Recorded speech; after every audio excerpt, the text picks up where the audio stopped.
welcome to HorrorHound Weekend Fall 2025. Another edition of Blood and Barbecue. We are back, folks. Yeah, I'm Old Man Brad. I'm here with... I'm semi-old man JK. And I'm Bald Man Travis. I love it. That's perfect. And if you are listening to this on the audio version later, Yes. welcome to the HorrorHound Film Festival podcast. It is a wonderful place to be. And Brad, you and I now put a few episodes. Well, this is actually episode number 3. It is. So a couple episodes. Maybe. We'll see. We'll see. As time goes by, in the word of Jimmy Durante. But this is episode 3 of the HorrorHound Film Festival podcast. Yeah. Where can they find it? Anywhere, Spotify? Anywhere you get your podcasts. Let's see. Just look for the HorrorHound podcast. Okay. There's only one. There's only one yes. HorrorHound podcast.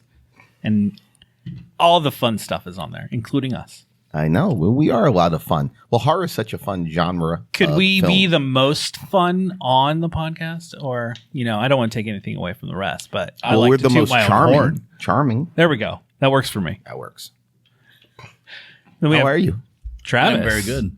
Yes. The man who brings us delicious barbecue. The Pitmaster. Yes. Not the Beastmaster, but the Pitmaster.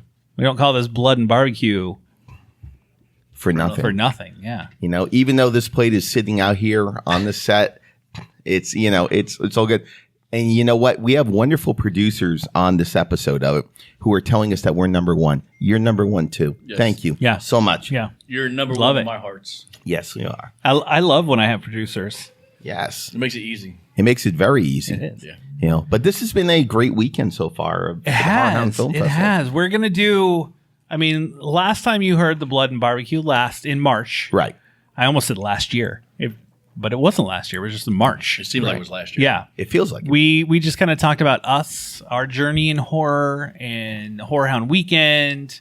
This time, we're going to bring some guests. We to love you. Love guests. We're going to bring 3 filmmakers that have movies, shorts, and features playing at HorrorHound Weekend this weekend. Exactly right. We're going to have Jim Gleason, who has Baby Blues Going Dark short film. Yes. Seth Daly, whose feature film The Rose. Right. Fright Which- Fest film. Yeah. Before he got here. You did. I forgot it. World premiered at Fright Fest. He didn't it? did. London-based craziness. And our final filmmaker, Stephen King Simmons, who had Lead Belly. Lead Belly. And it just screened actually. Both of them actually screened. In fact, all of them screened today. No, tomorrow? See, that's why, Jim, that's why you get paid the big dollars and I get paid nothing. Because you are so knowledgeable, my friend. Our 2 features screened today as we're recording this on Friday. And then the short film is part of block tomorrow. Block tomorrow, yes. I think I am part of that block. I think I'm QAing that block. Very nice. Yeah. I had the honor of Q&Aing Lead Belly, and you had the Rose. I had the Rose, yes. How was your Q&A? It was fantastic because they had a pretty packed house. Was it like is in Ohio premiere? What was it? Yes, because Fright Fest was world premiere. So this would be U.S. premiere, I guess. Yeah, this would be. Yeah. That's a pretty great get for And HorrorHound. it's a Ohio filmed film, so it was kind of a homecoming as well for the film. So I think the crowd was a lot of friends, family, people who worked on the film and everything else, as well as guests of HorrorHound. Well, I know for Horror Happens Radio, I talked with Seth, and I had brought up the SNL sketch, which is brilliant, where they go ahead and they have the entire theater packed with people, and they ask for all the cast and crew to come up, and all but one is cast and crew, and everyone's on the stage. So this had similarities with the Rose, but it was really a packed one, and Lead Belly had a great. About half of it was full, maybe a little bit more. Okay. Great audience because Lead Belly is what I like to call, and we'll talk with Steve about, gut punch cinema. It really kind of gets you, especially in the end, with how powerful it is. Yeah. As a father with 2 boys, and the film deals with a father with 2 boys, it hit me harder. I'll tell you that. It's for sure. It's but we'll get there. Yeah, we'll get there. But we have a fun new thing. I think this is we're kind of testing it out. We'll see how it works, and this might kind of be where we go. Bring in some of the filmmakers from the weekend. Sounds talk good. to everybody, which I think is fun. I think it's a lot of fun. You know, a lot of us have different experiences interviewing. Some of us are very new to it and getting very good at it. Some of us have reached the midpoint and continue to excel to greatness, as I know that you do, Brad. And for me, it feels like it's been forever. You know, back when the dinosaurs were roaming, I was interviewing. Back when the dinosaurs. I asked about their little arms that floated around and stuff like that. Do you remember who your first interview was? First interview, it was on Charlie Chaplin. Wow, and I thought you were being serious. Wow, that was it was actually let's see, the Sphinx when they were building the pyramids. Yeah, it was one of those. King Tut. King Tut, probably. Yeah, okay, all right. You look like a King Tut.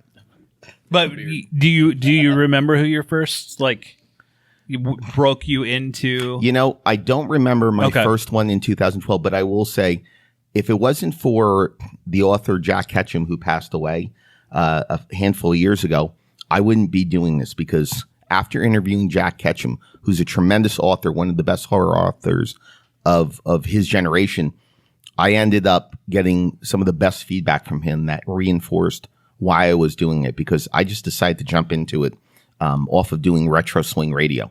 So it was something completely in a different path, and I had a platform to do it, and I did it, and it's the first. I'm coming up on 2,500 interviews.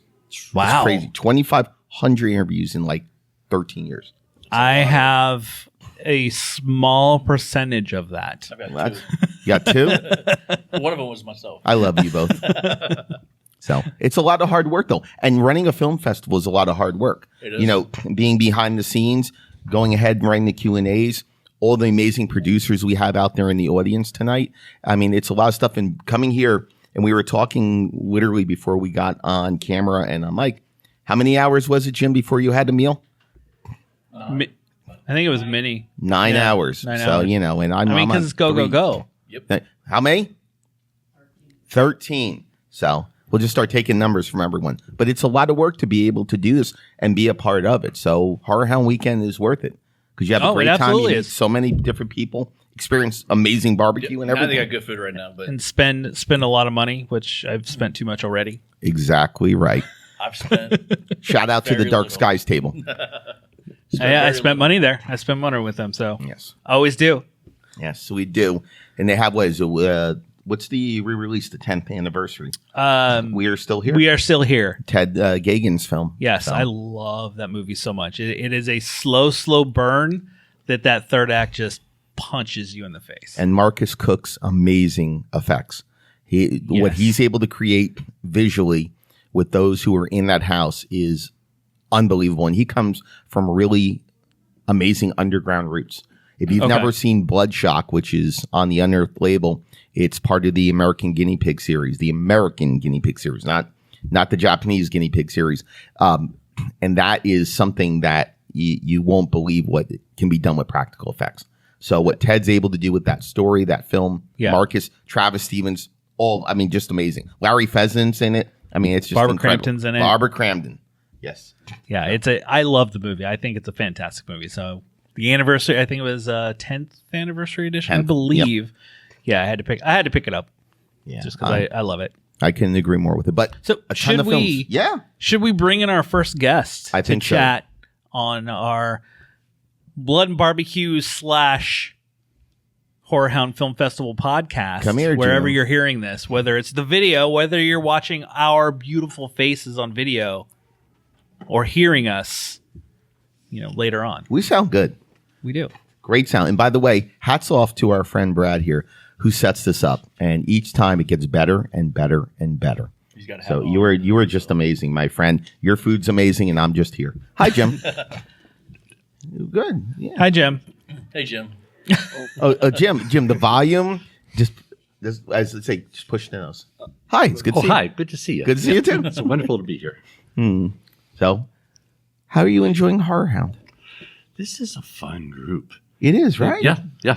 And everyone's been great, and we've had some good films so far, and I've got to pick some brains. I mean, if you see some stuff going on, okay, I need to learn how to do that, and I need to know how this guy did that. Did you go to Mask Fest yet? No, I have not. Oh, yeah, Go down the hall. need to Speaking check of it out. picking There's- brains, Yes. Sal. There is Literally some and figuratively. amazing stuff in there. You walk through and go, "Wow, I can't believe that hands created this." Exactly. piece." Exactly. But yes, go check out Mass Fest, or if anyone hears this, Or sees Mass this. Fest or sees this, the Mass Fest is pretty cool. It is It's amazing. cool. And only in the fall at HorrorHound weekend. Yes, It's not in the spring. yes, not in the spring. Okay. Yeah. So go ahead. So Barney, he needs to go to the dentist, Yes, he and his regular dentist isn't there. There's some new people, and things start to happen to Barney. He should have rescheduled. I think he should have. He I should have really, rescheduled. really do. But they were cute. I'm not And gonna- yeah, that's based on a true story. really. Well, yeah, because I've been, I mean, some of you, like, you've been wearing glasses. Maybe you've been wearing them since you were a kid. For me, it's been my ears. I've been going to ear doctors my whole life. Well, when I moved out to L.A., it was no longer just seeing one doctor. I'm going to the Cedars-Sinai, whatever department. Right. And you come in and, hey, it's someone new today. I came in one time and there was this adorable young new doctor. I was, wait a minute, are you even old enough to be a doctor? And I feel like I was that a lot. enthralled. There are different ways of being attracted. And I'm not objectifying her. I'm objectifying myself. I wanted to be her puppy.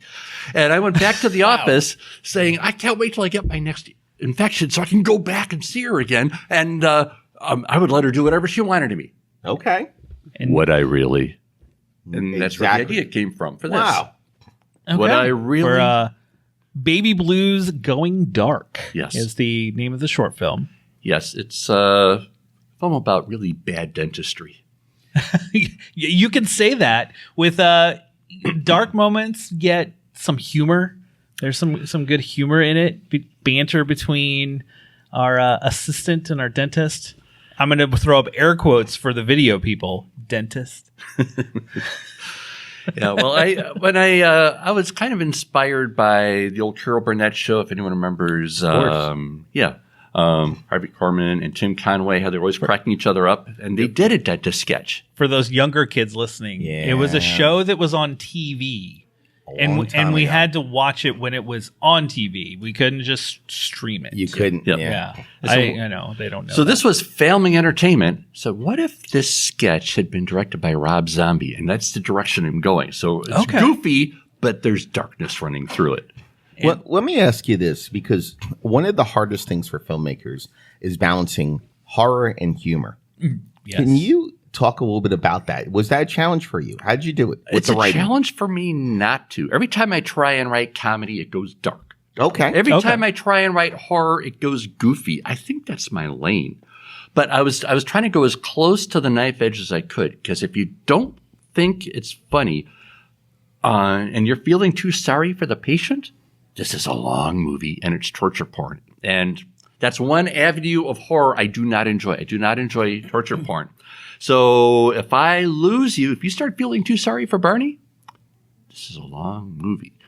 And when we were auditioning actors, most of them, I felt so sorry for them. Not as actors, but for their character.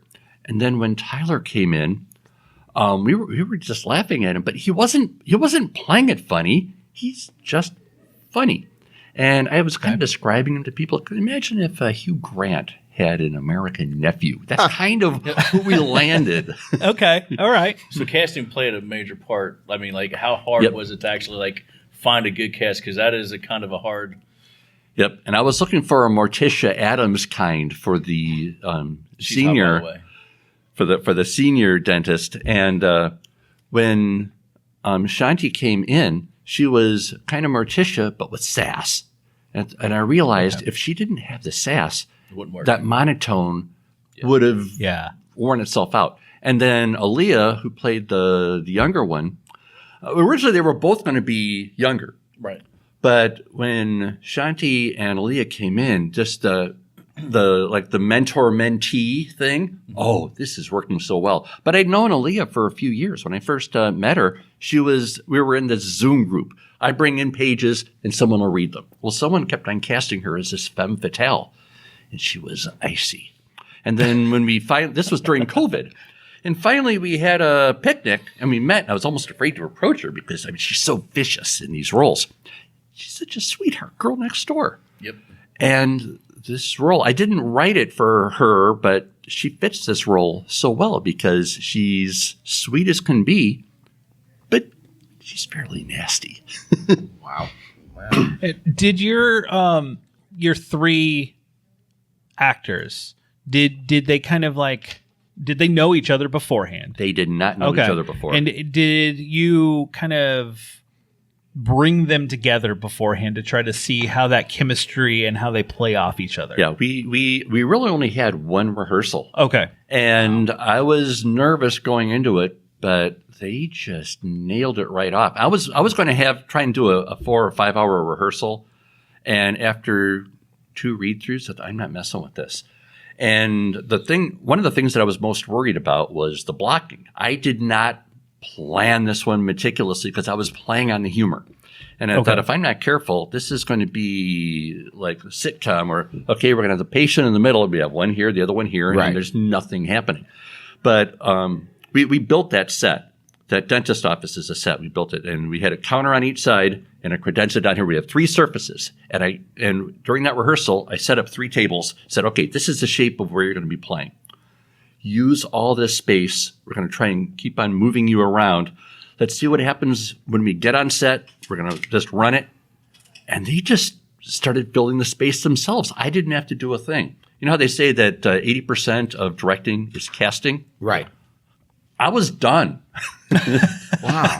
So to go along with that, I just have one question. So you said that when they had the script and you kind of did the read through, how much of that was ad-libbed, or was that any improv that they did on their own? Once they got in the moment, they felt certain Funny things. You mentioned, because the script is really dense in dialogue, because I wrote it originally for a Zoom room.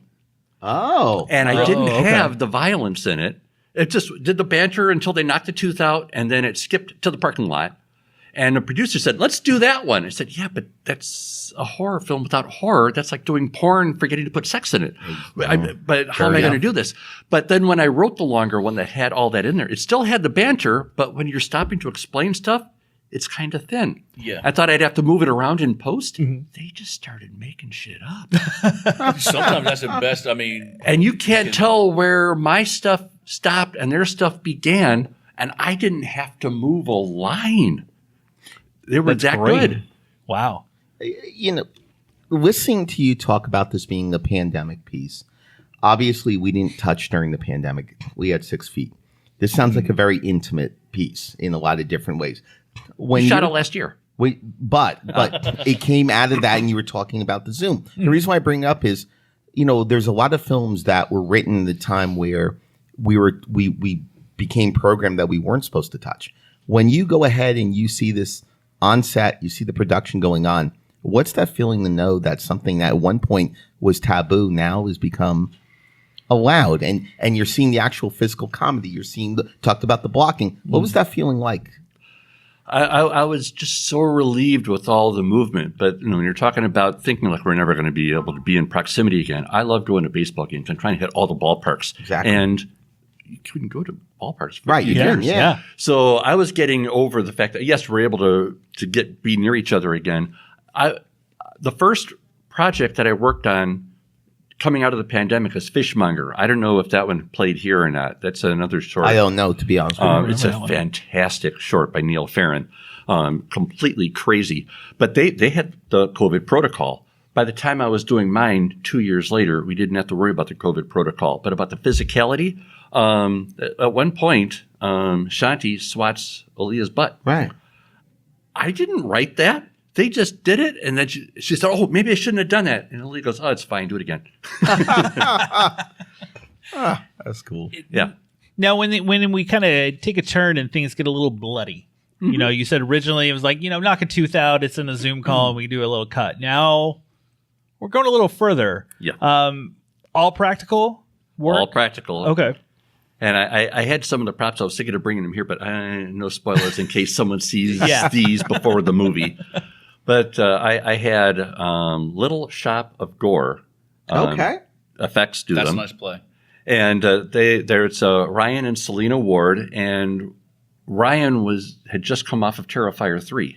He was the blood guy on that Right. one. Oh, okay. wow. So I'm just getting back into the game to have someone of that stature coming Right. in, and what a great, nice guy. he knew a little bit about blood. He knew a little. I Just a wasn't. little bit. Just a little bit. Yeah. I wasn't going to have it bloody though, because I thought I'd lose the funny. Right. I had a reading where I had some non-horror friends of mine come in and said, I know you don't like horror, but can you just tell me if the dialogue's working and so on? They were laughing as hard as anybody. I thought, I might have a crossover here. And I had done a movie once where I had apricot jelly. As someone sneezed on someone else, they used apricot jelly. I thought, instead of blood, when you're doing surgery well and you clamp everything, you don't have a lot of blood, but let's lubricate it with apricot Well, yeah, jelly. it's over dramatic. Yeah. It's got to be Yeah. excessive. But we were behind schedule by the time we were getting to the gore stuff, and I didn't have time to experiment with it. So I said, Ryan, just blood. Just go for it. And once I saw the dailies, I thought, there goes the crossover audience. This is a horror film. We're coming up on it, Yeah. and having it play here at HorrorHound. You talked about how this weekend's been kind of crazy and stuff like that. How's the film festival run been for it? How's it been received? I'm doing fairly well. This is the third festival on this trip. Nice. Okay. Wow. Yeah, I Congrats. played Genre Blast in Virginia. Yes. Then Okay. I Great just came back from Nathan's. cinema. Yes. Oh, and that's like a family reunion. Yeah. I'd never been there before, but everyone knew everyone else, and there's been networking, and Yep. it sounds like that happens here too. Yes. Yes, Yes. of course. Oh, yes. And then the middle one, I went down to Sao Paulo for Cine Fantasy. Had my phone stolen while I was down there, and it just arrived at the hotel yesterday, and I got it I got it finally loaded this morning before coming in. So now I'm whole again. Well, that's great. But how the audiences have been So, receiving it very well thus yeah, far? and it's funny. There's mainstream audiences are chilled by the horror. Horror audiences, just pass the popcorn. But the dental stuff, Well, yeah, it's very sensory, nails and Yeah. teeth. horror people don't Nails like and dentists any No, more than anyone else no, does. I don't. I don't think don't. any Don't. normal person likes it done. No, they My don't. dentist liked the movie. He had a horror film shot in Now- his office. 4 out of 5 dentists agree. Yes. There you go. That's your tagline right there. Yeah. Now, the title of your movie, though, is, Baby Blues Going Dark. yeah, that really doesn't do anything with the line. Doesn't of say dental what kind of to me. movie it is. So No. it's kind of. Nope. How But did you come up with that title? It plays into the action. We have this. I'll just leave it at that. I wrote it as Baby Blues, but when I tried to add it to IMDb, there were 25 Yeah, others there's a lot. Yeah. in there, and some they're not horror. They're about eyes and then Right. about babies, and it's like, oh, this is so not that. So to differentiate it, since we have a power failure during it, and that idea came to me when we had one of those rolling blackouts in LA. And the lights went out, so we whipped out the cell phones to find candles. That was my eureka moment. Now I know how to shoot this, how to motivate everything. Boom. And so I thought, well, since we had the power failure, going dark. So it still comes up messy when you Google it, but at least it's unique on IMDb. Very good. Congratulations. Yeah, on thank you. Baby Yes. Blues Going dark. And Jim, I want to thank you so much for joining us, not only at HorrorHound Weekend, Absolutely. but joining us here on the Thanks for on the inviting me. show and Yes. talking Baby Blues Going Dark. Yeah. Make sure you go, search it up, go find it. There's I'm sure it'll be out information there. scattered all over. Yes. I helped him earlier to where to put some information. Where to put some these. flyers. Yeah, the Yeah. flyers and So, everything. in the Exactly. information list, there's booze, there's tables all over. Check it out, look at it, and if you want something that you're not going to see nowhere else, come check it out. And as That's far as right. those other two guys, great. They're the fluffers that are getting the audience ready for my short tomorrow. Oh, There fair you go. enough. There you go. Thank Jim, you. thank you so much. Thank you, sir. Well, we are here at HorrorHound Weekend with the film festival here Yes. on Blood and Barbecue. And we're recording this after day one, Yes. so we still got the energy. It's still the I don't know about If this you. was- I'm getting too old for the energy, man. If My this bulb's was going dim Sunday here. night, I think we would have been a little more tired. Sunday's Yeah. rough for me. I Well- think it's because Saturday. Well, the weekend's got so much for fans out there. Oh, yes. They're looking for vendors, they're looking for guests, they're going ahead, the photo ops, the film festival, the panels, the idea of workshops, script reads, So many things. so many things. And Mass Fest. I mean, Jim didn't even know where Mass Fest was. Yeah. So now he does, down the hall. I had someone today when I was down by the film festival. They came up and they're like, "Oh, is that all there is for the convention? Is down there?" They thought Mask Fest was all there was, and we're like, "No. Go upstairs. Yeah. There's a whole vendor hall for you." It's incredible. Something for everybody. Something for everybody. And if you want to watch a movie, come in here because we got some good ones. Yeah, and one of the lines I love saying to the fans is, listen, you could be anywhere else in the building, but you chose to be here, whether it's the panel, it's the films, because the filmmakers that are here, as it was brought up earlier, these are the new masters of horror. These are the men and women who are creating the nightmares and the dreamscapes that are going to go ahead and take us into the next decade, the next 2, 3, 4 decades, and bring horror tales into a generation that is short impulse for sure, but also wanting those kind of scares. And I mean, this is, as a film judge, I think this is my 4th cycle going through, and it blows me away every time some of the stuff that comes in. I'm like, wow. Yeah, Film Freeway is a great thing. Film Freeway offers a lot of hope, also a lot of defeat and pain, a lot of loss of dollars. But when you get those laurels and those selections, as I'm sure our next guest will be able to attest to, Mr. Daly over there, it's wonderful because the film The Rose, which is coming up, world premiere Fright Fest. Yeah. Correct? Yeah, and that's a huge one. The Four Horsemen. And I'll say when I first saw it because I'm a judge for another film festival. Right. So it came through to me and I watched it and I was like, this has to go to HorrorHound. Yeah. This is like a perfect HorrorHound film. Yeah. And hey, Seth brought it. Everybody. My worry, because after I saw it, I was like, "Did I love it too much?" I hope the other judges love it. I don't know what they're going to think. Too much, yeah, and the judging panel is so unique because it's so many different people. Oh yeah, in different walks of life, and also different fandoms. And they look at film. Each one of them looks at film differently than the other. Exactly. I couldn't agree more with you. And by the way, Travis, I want to thank you again, as always, for the amazing barbecue. It's fantastic. After delicious. Seth is done with us, grab some barbecue. It is phenomenal. So do we want to bring Seth up? Yeah, let's bring Seth up. Why don't you come on, Seth. Come on down. Join us. You're the next contestant on Blood and Barbecue. That's right. Dun, dun, dun, dun. He just had his U.S. premiere / local showing. You look stunning, my friend. You look fantastic. Hey, you got to make an effort for your U.S. premiere. Yeah. Cincinnati premiere. Yeah. I've got my little Bengals nod here. People know that I'm an authentic Cincinnati. You are. Yeah. Yep. I can't tell you how many Jags fans I saw coming through the airport today. They're flooding the city. I really think there should be an embargo on them for this week. But other than that. Out with Trevor Lawrence. Yeah. Down with Trevor Lawrence, So The Rose is that film that comes along with a creative juice that really hooks you. Shot on film, world premiered at Fright Fest, which is one of the premier film festivals in the entire world. Directed by you, Seth. Written by you, Seth. Yes? Yes, sir. Produced, craft service. We can go down the list of all the things I'm sure that you were involved with. But this is a thriller where we have antagonists come onto this property. Families there. We don't know why. And one of the things that at first puzzled me, but I loved after watching, I've seen it 3 times, loved was the fact where you start this film. And it's really fascinating because you throw us into that situation. That doesn't give too much away at all with it, but you're thrown right into it. And from there, it just escalates. And by time you're finished with the blend of the amazing performances, especially from the 2 young ladies, the antagonists who... Brindisi and Laura. Exactly. It's a film that just hooks you. In fact, my fiance, Susan, who you saw at the panel, she said to me, she goes, she had brought it up to you and you go, where'd you see it? The film's starting to get out there now. This is the second screening. People are loving it. It's getting accolades. How are you feeling?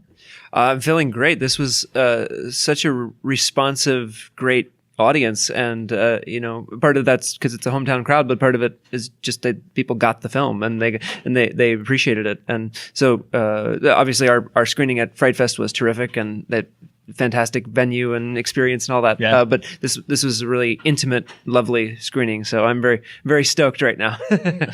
Yeah, they got the humor quite a bit in the film. That's good. Yeah, That's good. because there is a little bit of humor in the film, especially woven through the family sections. And the Brits, that wasn't the part that they latched onto as much, but it's a different sense of humor. But the Americans got it. And so that can be a tough part watching your movie. You're like, oh wait, they didn't laugh at this part that I put in here. You're like, oh crap. yeah, the Brits really latched on to the tension. Okay. They really liked that and talked about that a lot. And so it's nice to see different aspects being emphasized. So with this film, what kind of things went into as far as like your motivation for making a film, for just the overall effect you wanted from, like, what kind of, like, was it a life choice? Was it something you experienced? Was it something that you read about, or what kind of things brought that on? So it was twofold. We've been talking about it a little bit. There's both an artistic aspect and a practical aspect. So the artistic aspect is I had these sort of primal images, sort of just basic images that occurred to my imagination, like a golden figure rising out of a cornfield, or a little girl in red against this kind of amber background, and those sorts of things. And then you sort of tease those images and start to unwind the string, and where do they lead, and why would they be there, and where would it go from here if you start in this point of the story. So that was the sort of artistic process of it. But then practically, as I've been saying, I wanted to make my first movie, and so everything in the movie was calibrated to what is cinematic and cheap that's available to me. So the entire approach to the writing, the approach to the pre-production was almost a hardware store mentality to it. It's like, what do I have available to me? What can I fashion out of this? Or I guess you could use a recipe. Like, what's in the house? What can I make out of this? Exactly. It feels very DIY. Yeah. What you're doing. Yeah. I got a cornfield in my backyard. What can we do with it? Yeah, cornfields, bag masks, guns, girls, dogs, like all that stuff is intrinsically. Like American Dream stuff. Yeah, I know. Right there. I mean, that's intrinsically cinematic. It writes itself. Yeah. I will say the dog, I think, got the biggest cheer when the credits rolled. Yeah, that's a little bittersweet because that dog actor has passed away. Oh, no. And he had a lot of friends in the audience. So this is his sort of last hurrah. And, but I think it's a fitting tribute because he really is a likable character. Yes, and he does a lot. He is. Yeah. You mentioned, like, another part of the genesis too is the inspirations. All of you, I'm a cinephile. And so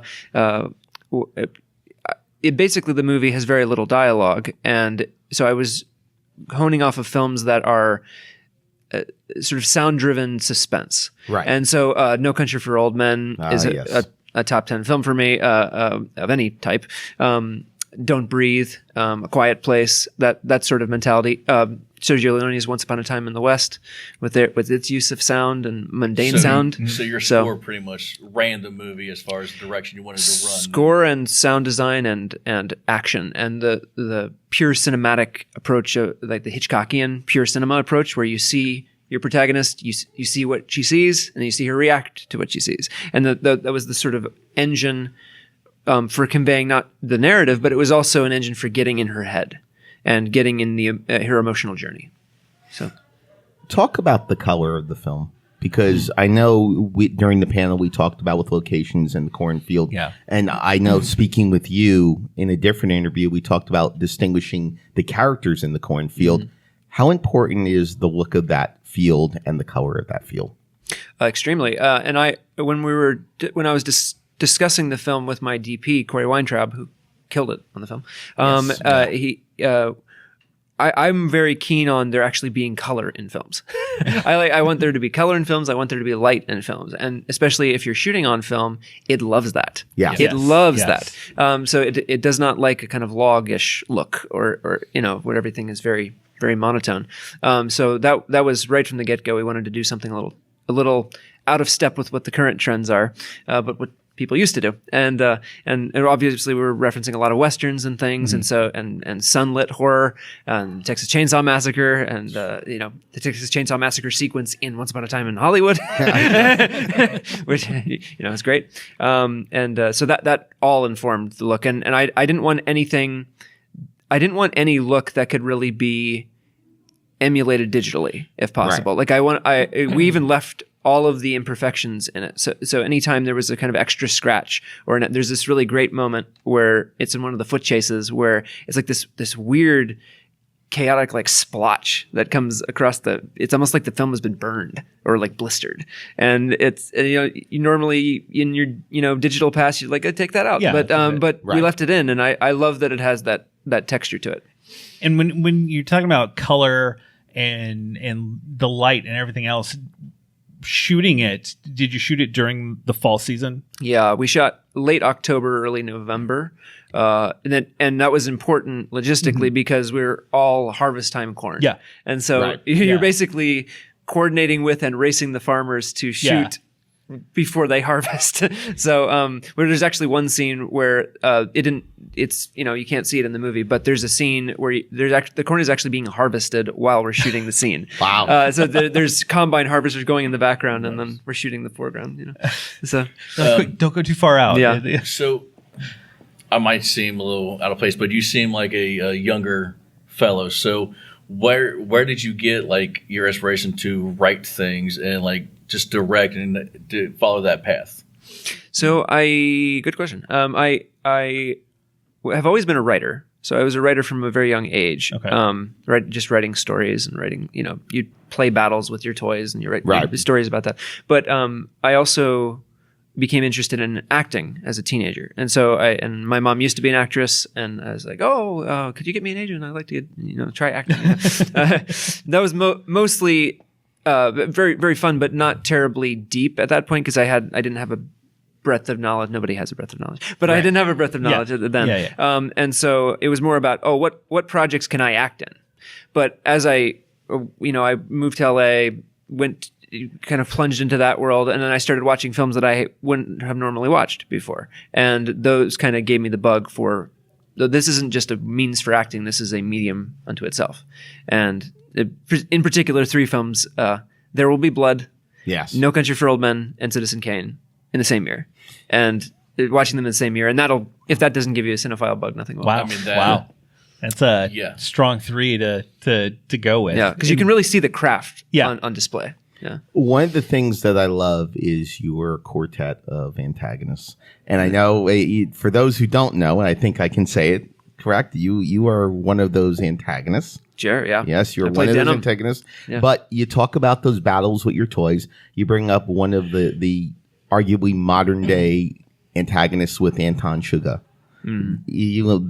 These villains serve a purpose, but their leader especially, he stands out. Can you talk about casting the bads of this film and how important it was to have someone to go up against a child? Because that's not something that, that could go horribly wrong, but their banter back and forth with the 2 daughters and the mother, it's one of the highlights of the film for me. Thank you. So there's a lot of questions buried in that question. There always is. So I very much I'll get back to the casting thing, but I very much subscribe to the Edgar Wright idea that a good character is a character you can draw. Yes. And so the entire iconography of the gang was important right from the get-go, written into the script, everything. So when I was talking with my costume designer, it was a collaboration, but there was already a very strong idea of what everybody would wear, because I wanted everybody to almost be a comic book character, so that you could not just identify them for practical purpose, but just that you feel like you not that that's the purpose, but that you feel like you can merchandise them. You feel like they stick in some way. And then getting to the casting process is like, okay, who do you want to embody that? Because it's got to be a real human being, not just a comic book character. Yeah. And so with the gang in particular, I wanted everybody to fulfill a slightly different function. Right. So they're of a piece with each other. You can see that they're related to each other visually, but they all are a different kind of bad guy. And for Leader in particular, I wanted him to have a very strong presence, very menacing. Mm-hmm. But I also wanted him to feel like he can easily control and handle everybody in the group. Right. And Marcus, in his auditions, had in particular his voice was very authoritative, and I wanted that energy, and he brought it in spades. I think. And I mean, he was at the screening, and he's a genuinely nice Yes, guy. they always Like, are. How did he flip that switch to like? Did you think have to be like, okay, it's time, it's go time. Let's flip that switch, and you got to be the brooding force now. Yeah, I mean, a lot of that he was already doing a lot of that in his audition tapes. I think he was responding to the material, and you use your imagination. But I think I think it's also just action based. Like, you got a job to do. You're here to find something, which we don't really tell you what it is. But he's here to find something. He's got a job to do. This is his job. He says once in the movie that. Our work is violence, and we always do a good job. And so that's a kind of, motto for him, I think. Okay. Yeah. So, I just have one final question for you. After hearing you talk about this film and describing certain aspects of it and how much involved you are with like the crucialness of how you want it to look and sound and everything, how much of that script was actually written by? How much liberties did you let them take as far as like adding things or taking things or just Improv and stuff like that. just running with it? Yeah. There wasn't really any improv. There's a few sort of maybe you drop a word here, or maybe they say it slightly differently, and I like that better, and then you keep that. But pretty much there was very little dialogue in the film to begin with, and so there's not a lot of there's not a lot of room for improv, even if that's the way I wanted to work, which I don't. But after I spent that much time writing, say the words. Right, yeah. But This is my baby. but so it was pretty locked as a script. There are some changes that we made both creatively and out of necessity, sort of truncating some things story wise. But other than that, the script was pretty much a guideline. And the way I write for that specific thing was I write very in time. So I don't have a lot of like compressing paragraphs and you describe things, and it was very much right at the speed that it's going to happen.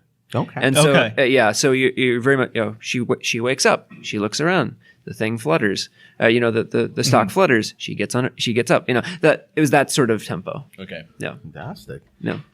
Well, we have come up on it, and there's so many more questions I want to ask. I've got a ton more. The nonverbal prompts, the idea of moving through the cornfield. There's a lot of different stuff that goes into this film, and for the viewers who are going to check this out on VOD when it hits, which is going to be, I'm assuming, sometime probably early next year. That's usually it's probably a good assumption. We don't have any announcements. No, that's okay, but that's what the windows are usually for. Yeah.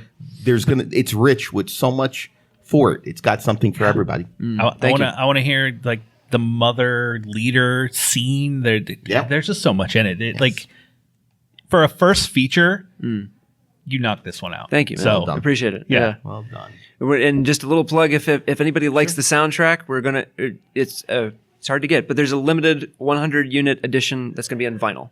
Fantastic. So if anybody wants to find me at HorrorHound, you can get on the wait list. I do. Sounds good. I just bought 2 vinyls today. Okay. I love vinyl. And follow us on Instagram and Facebook at The Rose Movie, ROWS. Okay. Yes. Yes. Absolutely. Congratulations. Thank you, sir. Thank you, guys. Welcome. Yeah. Thank you. All right, so we are going to go ahead, and we've got one more for We the have folks out one there. more for tonight. Yeah. One more. And make sure you have yourself some of that barbecue over there. Yes, too, by the please way. do, Seth. It is delicious. The sauce is delicious. The show is delicious. So we had a horror comedy, a short film. We had a film with limited dialogue, chases, thriller, and just looked stunning on the screen. Yes. And now we're gonna punch you in the gut. Yeah, and you know what? We talked about teeth, which horror fans in general have a hard time doing. Kids at risk. Yes. And now we're going to move into something that's even more. We're moving to the family structure. Yes. At risk. And what's funny is we just we didn't plan out these 3 what we were gonna do. It's like, you know what? It's kind of a random draw. Right. And in the 3 structure that we got, it 3 completely different types of horror. Yes. And I love it. I think we put together ourselves a nice little anthology for this. We did with it. And you talk about 3-act structure, which is actually a question I'm going to ask to you, my friend, when you come up here in just a minute. But that's one of the wonderful things about horror. We talk about all the subgenres of horror and how these subgenres can be taken in so many different ways. Yeah. The family structure with the Rose versus Leadbelly, it's two entirely different directions. Yeah. The darkness, the aspect of the interactions, the dialogue, a more female-based structure versus a more male-based structure.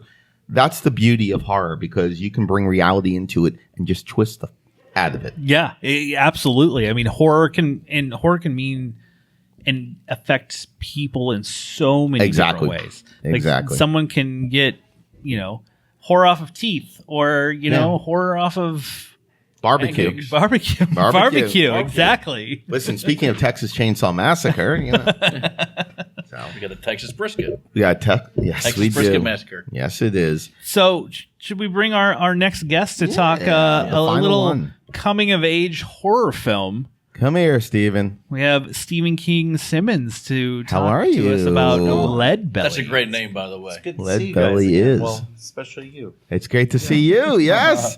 Yes. And this has been, that's one of the things that I love about HorrorHound, and I love about working in this field. And Brad, you can attest to this as much, is getting a chance to not only meet face to face at the event, but build that relationship before and get to know the filmmakers and get to know all the hard work and the quality that's put in, including Seth over there enjoying that barbecue. Good?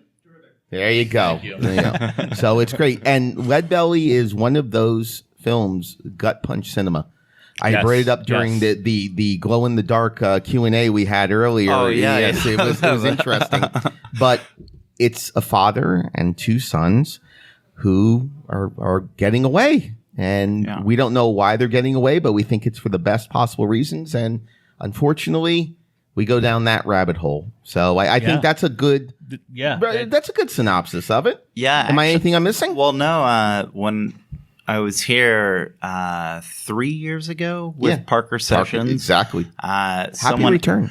Oh, thank you. Yeah, that's what I was also saying, referring to. It was just nice seeing you again from from the past. But yeah, when I was in the Q&A for Parker Sessions, someone asked, what is the next film, that you have in your head? And Leadbelly was already in my head. And I said, it's about two brothers that go visit their father for a summer vacation in the late 90s. And it's a period piece film. And it's all about just that feeling that you have when you're a kid. And, I think there's kids out there that have divorced parents to where... Right here. Yeah, where... Right here. Same. When there's a summer, there's two different summers going on. Absolutely. And when you're a kid, there's just something magical about, summertime, away from school. So when you're going to visit your dad or your father or your mom, away from that other reality, there's something kind of magical. And that's what I was trying to capture in those moments at the beginning before, as you put it, things turn south. Things turn south, to say the least. And I'll kick off. There's inspiration. There's truth in this story. Can you talk a little bit about that? Yeah, I would say about 75% of the script is completely based on my upbringing, my relationship with my brother, who I looked up to, but also he was the most abusive little sociopath, to where, like, the more that he could make you cry and holler, the more he was having a good summer. Same. And my kids. And then my dad, he used to be a completely different character, and he wasn't abusive or anything. It just, I was even explaining this earlier, is when I was a kid, I would go to bars with my dad. We would, in Colorado, they had these underground arcades and things, and where you'd be around people just drinking at like 3 a.m, people smoking indoors. And that's good. It's just a kind of different childhood than you see things now. And I also wanted to capture that as well, because the 90s were definitely a different time. Yes, Amen. It's true, because I grew up in Colorado, and I went with my mom to the VFW and hung out at the bar. There you go. I played pool while she was doing other things. Yeah. Maybe it's a Colorado. I don't know. I did the same thing. It's not a Jersey thing, that's for sure. I used to go shoot pool with my father. I'm 10, 12 years old, running the pool table with Yeah. my father, just hanging out at a bar, and I didn't think anything wrong with it. Yeah. No. It was normal childhood growing up. Yeah, and I wanted to show that, like, that kind of dangerous way of living, and how kind of uncomfortable that is from a third person perspective, looking from afar. But I also had a really good childhood. Like, it was a lot of fun. But yeah, 70% of it is true. Like, that main character that is Kyle is definitely me as the awkward kid that used to be lighting bugs on fire and then accidentally lit myself on fire in a gasoline accident, would smoke pot constantly with my brother when I was like 13, doing acid when I was 15. I mean, I was doing things that people do in college when I was a kid, and I didn't see anything wrong. Yeah. It was normal. At that It was normal. Yeah. Okay. Now, talk to about the Rose that we talked about before had a child actor. Your actors are a little bit older, but sometimes it can be difficult working with younger actors. And how well did they get along? Yeah. Did they kind of have a brotherly relationship as you kind of went through the shoot? So that was probably the most time-consuming thing, was casting for the kids, because you have to cast not only the kids are going to be cool with this and you're not going to do any collateral damage afterwards. These kids aren't going to become fucked up afterwards after you're done. And at the same time, the parents have to be cool. Yeah. Right. And the parents have to be constantly on set. They got to know the ins and outs of the script, everything that's planned out, so there's no surprises. Right. And so, yeah, the kid that played Kyle Bastian, it took about 2 months to cast him, and it's just purely on what is going to work with the dynamic of the group and what's going to work in the dynamic of the film. Bastian and Liam, Liam is just like my brother in the film, just like my brother, but he's the sweetest kid outside of that film. Like, he would never hurt a fly. And the reason why is because he was channeling what happened to him as a kid with his older brother. And he constantly kept channeling that. And then in the middle of the shoot, he actually had his older brother visit the set, and I could totally see it. It was just... It's amazing. Wow. But the dynamic with them, towards the end, they were thick as thieves, these kids. Yeah. Like, they looked and acted like brothers towards the end. The tone of this shifts because and drastically. As someone with as someone who thinks about and connects with my dad, and you guys have your experiences. Mine is going up to a campground when my dad is with his singles group, and we're all up there with a whole bunch of kids having a great summer doing it. But at the same time, it's my dad, but he's also a parent. And the actor who plays the father is balancing a lot of things that we don't know. There's a lot of exposition that's not given to us, and it's filled in more at the end. And even having someone, my fiance being here, watching Lead Belly in the screening, she even asked me at the end, she goes, he did this. I said, no, he didn't do this. You have to go back, and especially in the third act, and it kind of gives that exposition. Yeah. What was it like casting for the father, and what was it like finding that tone for the father character? So Danny James, he played the bad guy in Parker Sessions, right, to where he had a deal. He plays off as this good guy throughout half of the film, and then there's this turning point where you're like, wow, you're a piece of shit. And so he had that Wang in his head the whole time with how he acted, and he did the same thing with Lead Belly. Right. The difference is, I think, out of anyone out of the cast, I think it did something to him because he did change. Physically, mentally, he looked different. Yeah, have you ever seen that movie Come and See? Yes. Where there's this young kid at the beginning of the film, and he's like going to war, and he's just like, hey, just happy-go-lucky. And then at the end, he has bags under his eyes. Right. He's got like wrinkles going on, and you can just see the trauma. That was Danny James. That ending that you see, the big reveal of Leadbelly, I mean, yeah, he's a little crazy. He's a little stir crazy in that house. Yeah. Well, there's a lot to it there, including shaving that mustache. Oh, that one yeah. scene is like, but I don't think that gives in the whole scope of things. Yeah. Like, I think that even the physicality, the physical changes, the dressing, the costume, I want to give you credit for it because it really builds into his character. And that's a real story too. I remember my dad once, he just shaved his mustache. Yeah, their reaction to it was like, what the hell? Put your mustache back on. Who are you? And he's just like, you guys are always making fun of me about this mustache. Yeah. Now what the hell? And I think that's just the truth of just kids. Kids are so brutally honest. Oh, they are. I mean, my dad had a mustache, and I would react the same way. And mine, I have a beard. Yeah. I shaved it off, and my kids would be like that. They'd be like, can you shave it back on? Like, no, I can't. Glue that back on.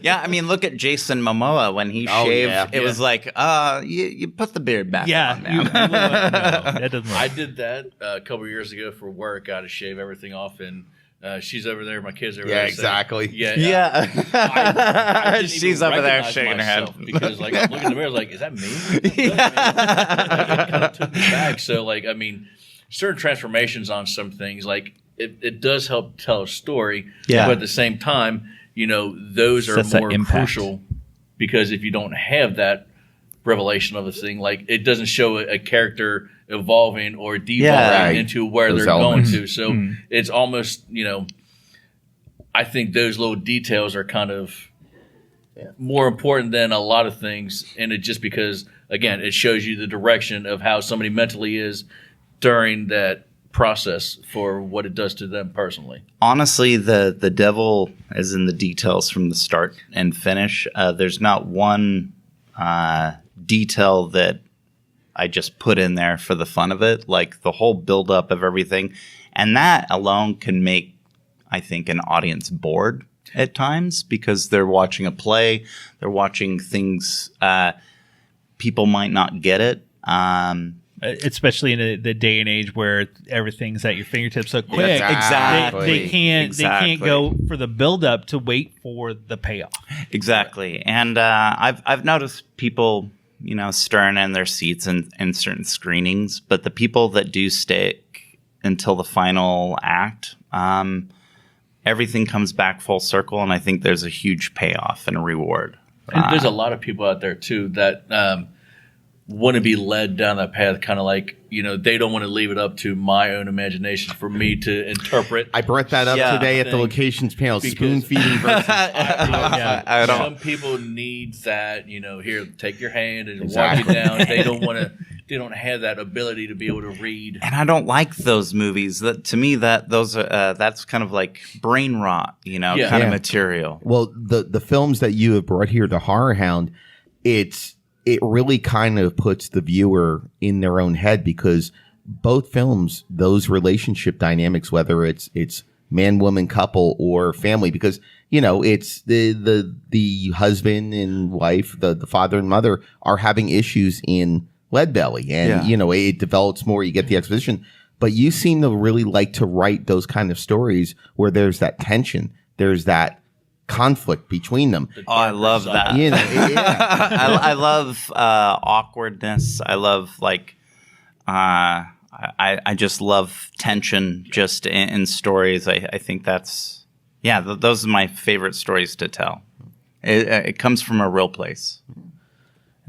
We're coming up on the end. I know we're These coming things- up on these it things already, are- man. It goes too fast. Steve. Every segment, They do. Stephen, I want to thank you for taking the time to talk to us. No, thank you. And Cheers. people, go check out Lead Belly. Yes. Stick with it. Like, even if you're watching it, you're like, I don't know, it's kind of slow go. No, the payoff. Oh, it's the worth payoff it. is worth it. I'm, as a father with 2 boys, like I've told these guys, like it hit me harder when it gets to that end. It's just like, oh crap. Yeah.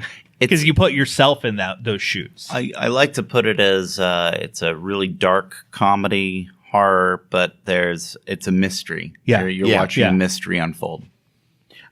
Real quick, because both of your films have that indie feel to them at the core of it. Very gritty, there's something very real about them.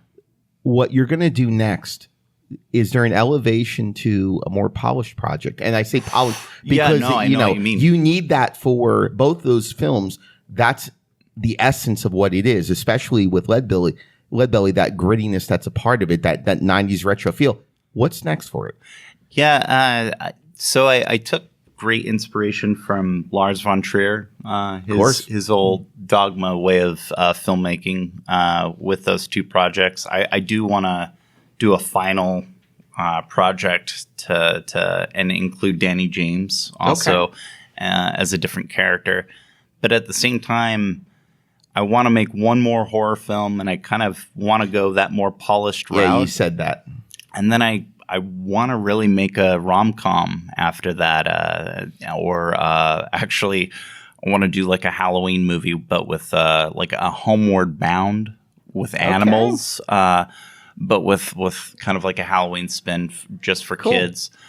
Just because when you're a kid, you're watching all these movies and those kids' films, those family films, the Steven Spielberg films, the E.T.s and things like that. Those really stick with you. Yeah. And there's not a lot of those going on anymore. Those Amblin films. Exactly. Yes. Yeah. And so I want to kind of go back to those roots. But I've got one more horror film, and then going in a different direction. Go a little more lighthearted after that. Yeah. You can't do 10 years of just doom and gloom. Yeah. So. Well, we've come up on it. Yeah. Thank you so much again. Thanks for having me. Thank you so much. Everyone, where can they follow you? Instagram? Stephen King Simmons on Instagram, Facebook, and follow Lead Belly. It's in the film festival circuit. And 2 words, not 1. Yeah, 2 words. And one. there's a reason for that. Too. Yes, we'll leave that. We'll leave that one up. We'll leave that. Awesome. So, thank you. Thank you so much, Thank Stephen. you.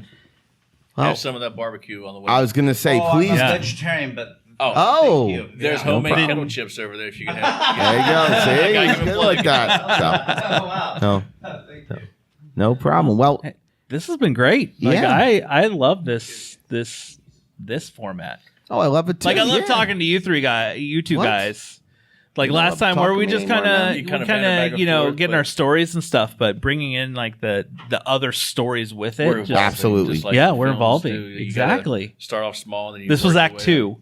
This was Act 2. For That's right. Blood and Barbecue. Next one's going to be the crescendo. It's going to be the gut punch. Hope not. No, hope not. Gut punch. Gut punch. This is Gut Punch Radio, folks. Here at HorrorHound Weekend.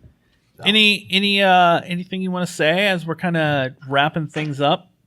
This has been another great lineup for the HorrorHound Film Festival. And it's been great because I feel a lot of the films that we have this time have a more serious tone than previous. A lot of the features do. And serious is like horror. It's a fluid concept. But a lot of serious storytelling, a lot of connected to the family, a lot of understanding of the foundational situations in society. And that is even more prevalent in horror now. So to see the filmmakers going ahead and bringing these visions to the HorrorHound Film Festival and seeing them on all different levels and scopes and pulling from our society now, I love it. I think this has been one of the better ones I've seen, and this has been a tremendous Blood and Barbecue. And tomorrow, you're getting a real serious one. You can come see Space Rodents. Yes. Because that one really gets you. You sell that so well, my friend. Yeah. Tomorrow is ass silly tomorrow. That's what tomorrow is. But no, it has been a great lineup. And Zoe does a great job. She does. Of especially like short films, bringing them together. The Rose played with a short film called Fire Crow, Right. That also is set with a scarecrow around a cornfield, so they played off each other so well. And the Q&A after, Smart they were programming. like, the director of Fire Crow was just like, at first I wondered why they kind of paired us together, and he's like, and now I know why, and it worked. I mean, there's a lot of moving pieces that go into not only just picking the films Right. out of all the submissions we get, Right. but And a then lot. piecing them, what can play with what, when, and what's going to work for the audience. And we've even had some blocks this year without short films, just a feature. Lead Belly is one of those where it was just that one. You want to kind of match the tones. You want to match the subgenres. And sometimes it doesn't work. And I think Zoe's done a tremendous job. The judges did a tremendous job. Our producer over there, who's very patient with us for the second, is doing a great job. But it's been wonderful, another wonderful season. And before you know it, it'll be March. I know. And we'll be back here. Blood and Barbecue will be back. Yeah. I might have something new for everybody to try. Okay. I can say for me, It's the meat. for doing this, this is my second show now. Yeah.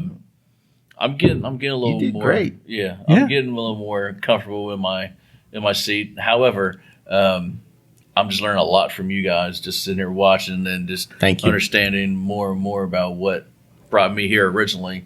And it honestly, there's not a better place I would rather be than. I mean, this is. Give you a hug. He's trying to make us cry. You are. trying- it's the I don't food. have something in my eye. You're not crying, I'm crying. That's right, exactly. Yeah. But no, seriously, I mean, that's what I love about this convention, because there's so many things that you can learn and take from it, and just to be a part of it, is just, it's a real treat. We're so happy to have you with us and Well, thank you. I do appreciate this. that. Yes, you'll we be are. back in March for I'll the be next back in one. March. Yes. Yes. And by then we'll have several more episodes under the belt. Yeah. This is episode 3, so listen on all. Yeah, if you're watching podcast us, platforms. watching the video, Blood and Barbecue, we'll be back in March. Yep. We're gonna. I think we're gonna Maybe do we'll have the a banner same, behind us. That would be cool. Yeah. do the same Can format. we get bring a in some producer to bring a filmmakers. banner in? We love. See, that's it. Thank you. And if Maybe some you're theme music. listening to us on the Okay, you're pushing it a HorrorHound, little bit. yeah, if you're listening to us on the HorrorHound podcast, the audio version. I mean, this is episode 3, and we'll, Jay and I will be back with Yes, we with will. more chats. We'll have a more post-mortem on films this and talking about the film Yeah. festival. And also, I mean, you have the HorrorHound Radio. You have HorrorHound Radio, which is on there with Andy and Martin.